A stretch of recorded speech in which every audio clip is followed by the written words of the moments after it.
Speaker.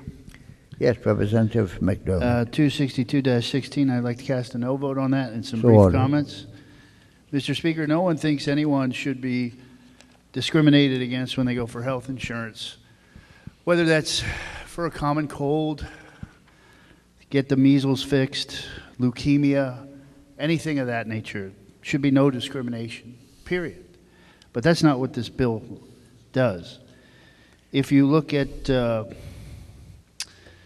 page 3, section B, healthcare services. By the way, this deals with a class of people called transgender, less than 1% of the population, a very small minority, but we're creating a class. Many, many psychiatrists and psychologists believe that this is a disorder. In fact, this very bill says it's a disorder, and I'll get to that in a moment. But earlier this week, we said it's not a disorder. When we passed another bill, we said it's not a disorder. Today, we're saying it is a disorder. My question is, which is it? So, page 3, section B. You can't discriminate or deny healthcare services that are ordinarily exclusively available to individuals of one sex.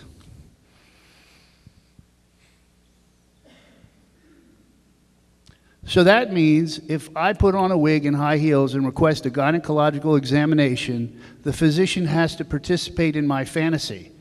If he doesn't participate and reaffirm my fantasy, he is discriminating against me. I can request a mammogram because all the other, quote, girls have gotten one. And then we waste valuable time and resources providing mammograms for men who don't need them. By the way, this is my 10th year here. I have a master's degree in business administration. I'm not a brilliant man, but I am somewhat read, and I have a heck of a hard time understanding this. I don't think the average citizen could even comprehend the content of this measure. Page 4. Actual gender identity means a person's internal sense of being male or female, a gender different from gender assigned. So we're creating a new term. Your actual gender identity is what you believe you are, not what you are. And gender assigned, I want to know who the heck assigned these genders. Was there a lottery? Was there some sort of lottery tickets given out at birth? Your gender assigned. This is just reeking of political correctness, and it contradicts what we spoke about earlier this week.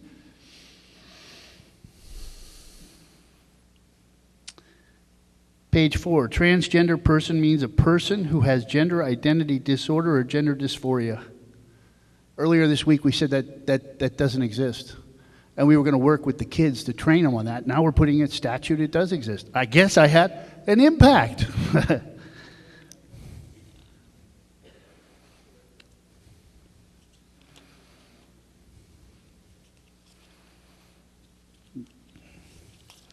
And then we go to the final page, page 10, actually it's second last page. We have definitions we're going to add into law now. Actual gender identity means person's internal sense of being male or female. What they believe they are, not what they are. What they believe they are. Mr. Speaker, I always wanted to be an astronaut. Would you call me Captain Bob? Please participate in my fantasy and put an astronaut's cap here for me right in front of the desk and call me Commander Bob when I come in. And we can all participate in that fantasy. Because if you don't, you're discriminating against me. Gender transition, that's self-explanatory. Someone who's going through the process. Perceived gender identity means an observer's impression. I don't know how the heck you gauge that. And transgender person means a person who has a gender identity disorder, dysphoria. Again, we put it in statute, which is a nice accomplishment. But what's missing from all four of these definitions is, what is your real gender? What is your real gender? You got gender identity, actual gender identity, gender transition, perceived gender, transgender person. What is your real gender identity? Mr. Speaker, Mr. Speaker, Yes. I'll yield my time. Thank Please you. proceed. Time is you. Thank you, sir. So what is your real gender identity, Mr. Speaker? And we're creating a body of law that's nonsensical, as evidenced by the divergent views of bills that we're putting forward. Some people say it is a disorder, some people says it's not. We're requiring physicians by law to participate in the fantasy. We used to call that when I was growing up, pretend. I'm going to pretend I'm an astronaut. So again, this is a bunch of political correctness. Nobody should be discriminated against. I don't think the good doctors in our community discriminate against anyone when they walk in the door. No one's asked me when I walk in the door, how do you have sex? They don't care. You got the measles, stick out your tongue, let me check your ears and eyes, give you the medicine, they send you on their way. This is a politically correct, politically driven issue to create a body of law, to put nonsense into statute and make people feel good about themselves. So I'll vote no. Thank you. Thank you.